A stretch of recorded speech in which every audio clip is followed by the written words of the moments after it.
ജ്ഞാനപീഠ പുരസ്കാര ജേതാവായ ശ്രീ ONV കുറുപ്പിന്റെ മുത്തച്ഛൻ എന്ന കവിതയിലെ ഏതാനും വരികളാണ് ഞാനിവിടെ ചൊല്ലുവാൻ പോകുന്നത്. എവിടേക്കു പോകുവാൻ മുത്തച്ഛൻ നമ്മെ വിട്ടെവിടേക്കു പോകുവാനാണല്ലേ ഉണ്ണി? ഇവിടെ ഈ ഉമ്മറത്തില്ലെങ്കിലും ഇവിടെവിടെയോ നിന്നെന്തോ ചെയ്യുകയാവാം. വെറുതെ ഇരിക്കുവാൻ മുത്തച്ഛനാവില്ലെന്നറിയില്ലേ? പണിയൊന്നും ചെയ്തിടാതെ തലവറയിലുണ്ടാവാം ഉണ്ണിക്കായി കരുതിയ കദളിക്കുലയുടെ പാകം നോക്കാൻ. ഇനി വരും ഓണത്തിനെല്ലാരും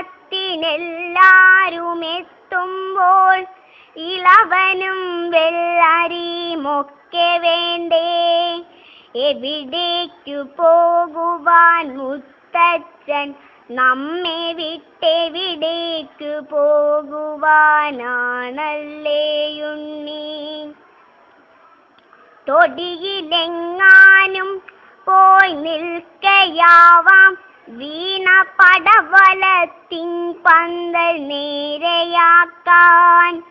കലികൊണ്ടു കാറ്റത്തൊടിഞ്ഞു വീഴാറായ കദളി തൈവാഴയ്ക്കൊരുന്നു നൽകാൻ. ചെറുനെല്ലിൻ കുറുമണി കതിർ കൊയ്യാറായോ എന്നറിയുവാൻ പാടത്ത് പോയതാവാം. പറയാറില്ലേ എന്നും മുത്തച്ഛനെല്ലാവർക്കും ചെറുനെല്ലരിച്ചോറാണേറെ ഇഷ്ടം. എവിടേക്കു പോകുവാൻ മുത്തച്ഛൻ നമ്മെ വിട്ടെവിടേക്കു പോകുവാനാണല്ലേ ഉണ്ണി? അവിടെ കിഴക്കേ തൊടിയിൽ തൊഴുത്തിന്റെ അരികിലെങ്ങാനും പോയി നിൽക്കയാവാം. നിറവയറായി നിൽക്കും നമ്മുടെ പൂവാലിക്കൊരു പിടി വൈക്കോൽ തൻ കയ്യാൽ നൽകാൻ. പകലന്തിയാം വരെ തൊടിയിലും പാടത്തും പണി ചെയ്യുവോരത്ത് നിൽക്കയാവാം. ഒടുവിലെ കിളിവാലൻ മാങ്ങയും ഉണ്ണിക്കായി തിരയുവാൻ മാഞ്ചോട്ടിൽ നിൽക്കയാവാം. എവിടേക്കു പോകുവാൻ മുത്തച്ഛൻ നമ്മെ വിട്ടെവിടേക്കു പോകുവാനാണല്ലേ ഉണ്ണി?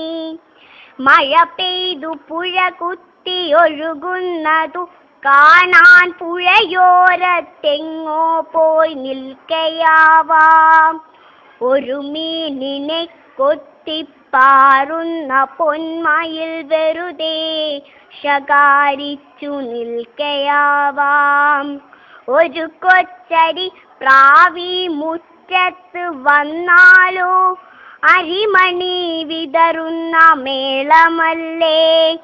അരികിൽ നിന്നാരോ കരയുന്നു മുത്തച്ഛനറിയേണ്ട വെറുതെ കരഞ്ഞു പോയാൽ ഒരു നാളും ഉണ്ണിയെ കരയിച്ചു മുത്തച്ഛനൊരിടത്തും പോകുവാനാകില്ലല്ലോ.